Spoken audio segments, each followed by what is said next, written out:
Welcome back to the next episode of our pathogen murder mystery. In this 8th episode, we're going to talk about finding genomes that are close to our mystery pathogen and also creating groups of genomes that we can compare to that pathogen. And this is all in a lead up to the phylogenetic tree building. So just to summarize where we've been, we had our mystery pathogen, we had it sequenced, and we checked the read quality to make sure it was good. Then we went and we did pathogen identification from those reads using Kraken-2, and it said it was strong in the family Enterobacteriaceae, and we could see that a lot of those reads were exclusively hitting E. coli.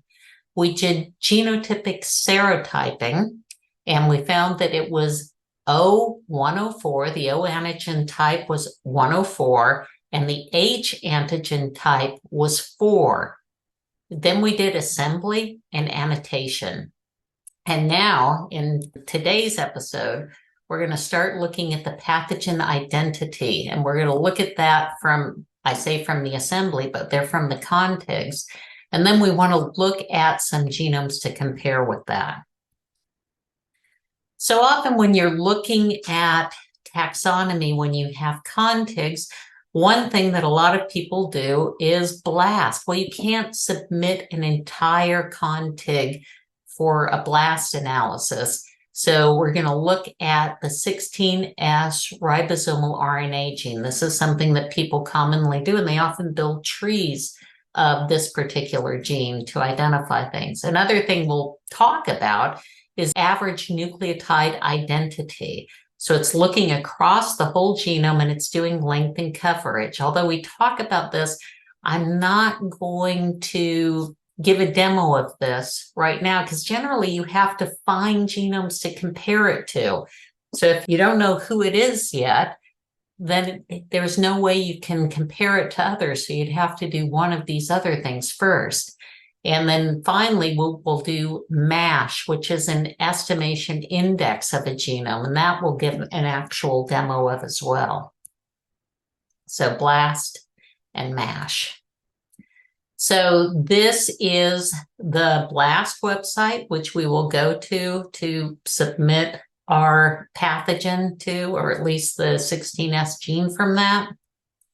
And then we'll also use this service at BV-BRC, the Bacterial and Viral Bioinformatics Resource Center.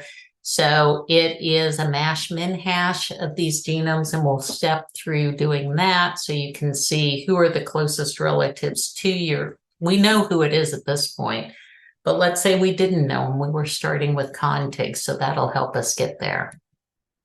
And then last, I'm going to show you some steps where you can create groups for comparison, because when we're building a phylogenetic tree, often these things have hundreds of genomes in them. And so you don't want to load them all one at a time. So we're going to work along our story and try to find genomes to compare.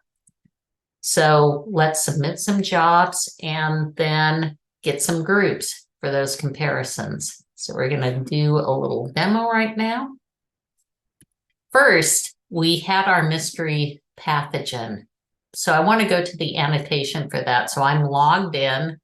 You can see my little avatar here telling me that I'm in my place. And I can go up here and say, I want to see my genomes.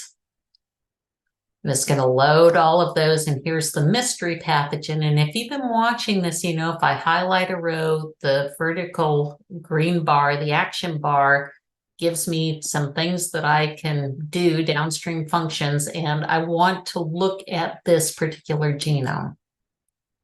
So I bring that up, and it's giving me the genome page, so we're going to let it load. And then I want to go into the features. Last time we talked about specialty genes. This time, this will be all the genes that are annotated in this protein. So we'll click on that. And then I can click here on this filter, and I can get here the ribosomal RNA genes. And I want this 16S. And then when I've got that, I can say, oh, I want to see that data. So I can click on that and it says, do you want DNA or proteins? Well, this is an RNA gene. No proteins with that, but here we go. So it gives me this sequence, which I'm just going to copy that whole thing. And now I'm going to go over to BLAST. And at this point, I want to do nucleotide BLAST. So I put the sequence in there. You know, I can add an organism, or I could put in a taxonomy here. But if we go from the top, meaning let's pretend we don't know what it is, and we're just taking this 16S gene and blast it. And so it's looking across at everything. And this is going to take a while. So while that's happening, we're just going to leave that page open, and we're going to go all the way back here. And we're going to go into Tools and Services at BV-BRC, and we're going to look at a tool called Similar Genome Finder. So let's click on that. And this one is using MASH-MinHash, which creates an index of all the genomes in the database. So we're going to look for something similar to our mystery pathogen. In some cases, I can just write the word mystery and it will give me the genome. And I can do several things. I can get the number of hits. I can look for things very stringently. So I can do the p-value and the distance. I can look at bacterial and archaeal genomes and viral genomes. And I can look at the reference and representative genomes or all public genomes. Now, the reference and representative genomes are a specialized set that the National Institutes of Health and also GenBank have as their gold standard. So it's a narrow one, but I want to look across all public genomes. So I'm going to click search on that, and we're going to let that go. And then we're going to go back to the tab to see if BLAST has returned anything. And so BLAST is saying it's seeing a lot of E. coli genes. So it's going against the chromosome, and it's just showing me it's all E. coli. Now, another thing I could have done was blasted against a specific genes, but this is just showing me right away I'd have confidence that it was E. coli. But if you look through this, one of the things you're not seeing when you do the blast against the 16S is I don't see anything in this list of, well, down here, I see one of that particular serotype, but there are a lot of E. coli genomes that have a really good, perfect match to this particular gene that we saw in BLAST.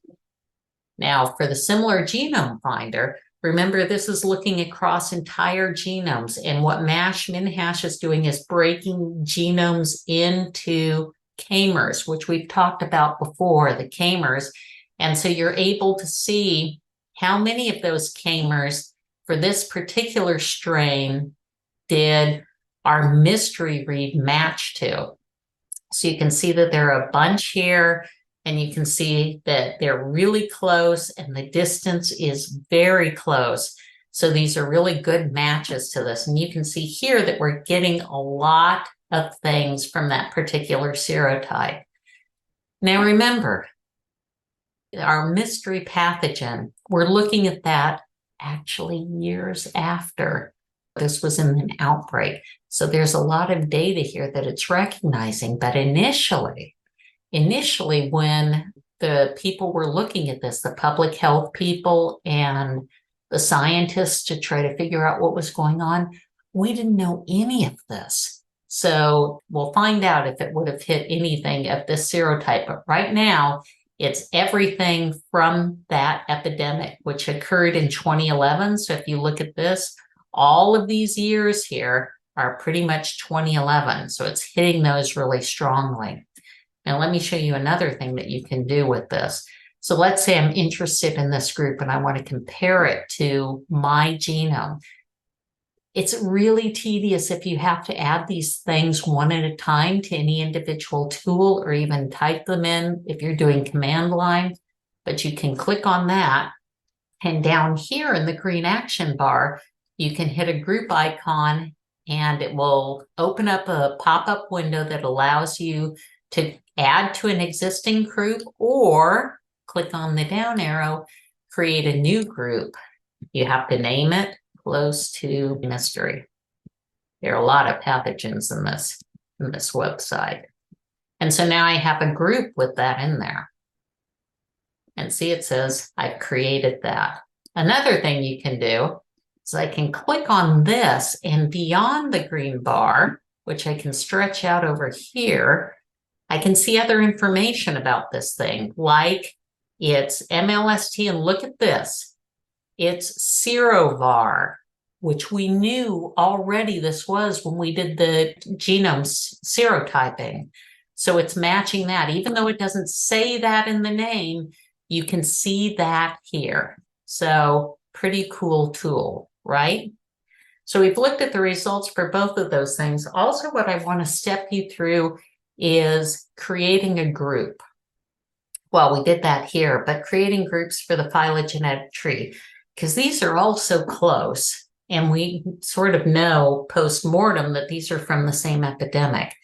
But let's step back into the shoes of the public health people, the scientists back in 2011, when they didn't know what was going on. And remember, they took the sera from infections that were current in Europe and had been there for a while, for like the past 10 years.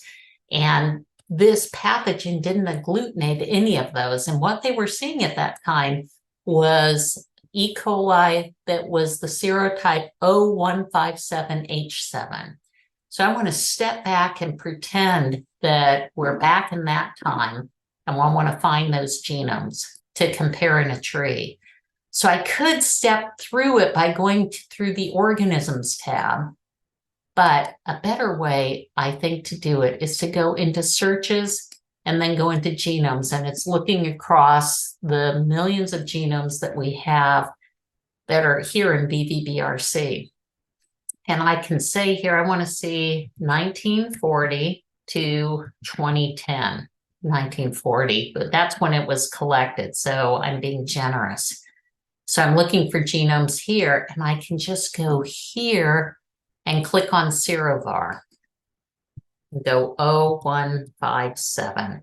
Now, if I put in the colon and the H7, I know that the colon is going to mess things up because it's an irregular character, but let's see what we get with this. We might have to wait a minute. I know, I can sense your anticipation building. So, wow, I've got a lot of results. So how am I even sure that these are the right results? So 557. So one thing I can do is go through here to make sure they're all E. coli by clicking on that. And I want to make sure the years are correct. Clicking on that. That's a lot to include in a tree. So one other thing I want to do is see this little plus sign here? I can add in a column here. And let's scroll down. I'm going to add in the serovar column just to be sure, because we want to see the things that are 0157. And I have no idea what NM means, but anyhow, so still, this is a lot of stuff. So I'm going to click on the filter.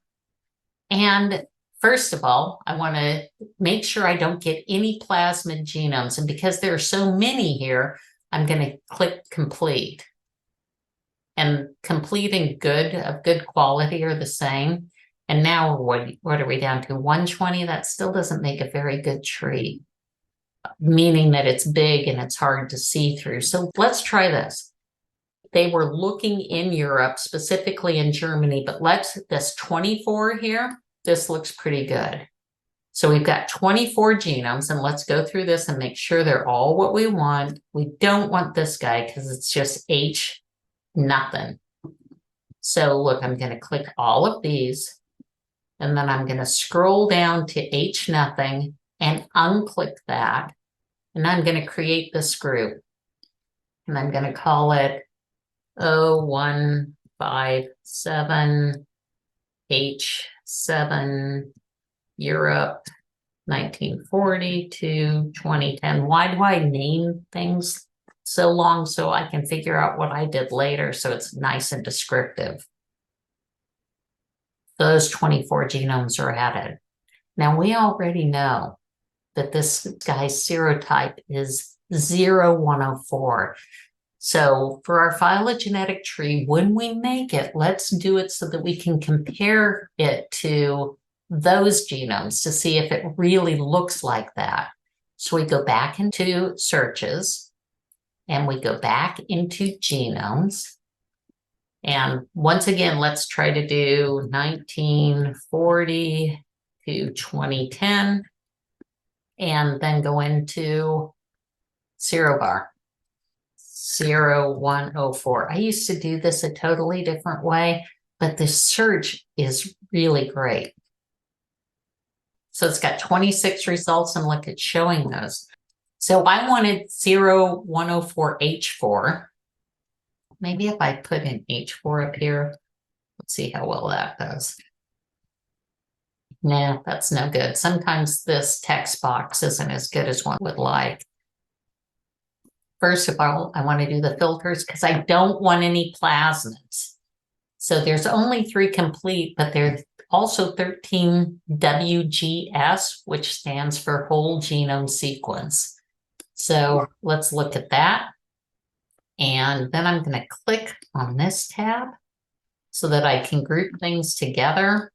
And then I want these 104H4s, and this one isn't the best. Let's see, and here's one here. So it's only 16, but okay, we'll take that. I'm going to hit the group icon. I'm going to call it a new group, and I'm going to call it 0104 H4 1940 to 2010. All right.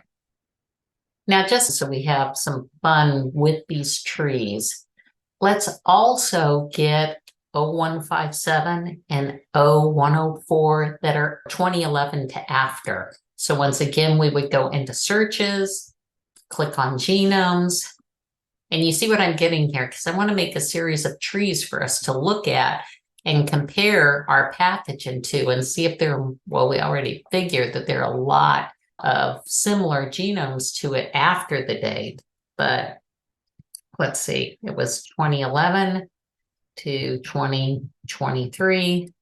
We want the serobar. We'll start with 0157. Ugh, a lot of results. So I go into filters. Let's just do the complete genomes, 54. Okay, I'll go with 54. Oh, wait, let's make sure they're all what I want. There are a few ones I don't want. So the best way is to click all of them and then scroll through, like you, I don't know.